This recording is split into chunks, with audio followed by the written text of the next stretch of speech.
కూటమి సర్కారుపై AP CPI కార్యదర్శి ఈశ్వరయ్య మండిపడ్డారు. తిరుమల లడ్డూను రాజకీయ ప్రయోజనాల కోసం వాడుకుంటున్నారని ఫైర్ అయ్యారు. హిందువుల మనోభావాలను వారే దెబ్బతీస్తున్నారన్నారు. లడ్డూలో కల్తీ జరిగితే ప్రభుత్వం ఎందుకు చర్యలు తీసుకోలేదని ప్రశ్నించారాయన.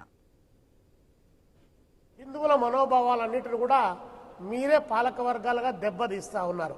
అంటే లడ్డూను మీ రాజకీయ ప్రయోజనాల కోసం ఎట్లా కావాలంటే అట్లా వాడుకొని భక్తుల యొక్క మనోభావాలను దెబ్బతీస్తా ఉన్నారు.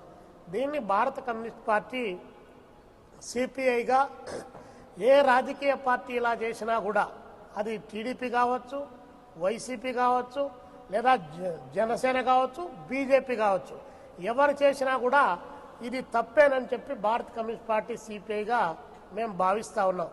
కాబట్టి చంద్రబాబు నాయుడు గారు లాంటి ఒక విజనరీగా ఉన్నటువంటి నేత ఇన్ని రకాల అవకాశాలు పెట్టుకొని దానిపైన పూర్తి స్థాయిలో సమాచారాన్ని తీసుకొని శిక్షించకుండా ఆయన ఈ పద్ధతిలో మాట్లాడి పైగా కూటమి మీటింగులో ఆయన డైరెక్ట్గా ప్రకటిస్తూ ఉన్నారు.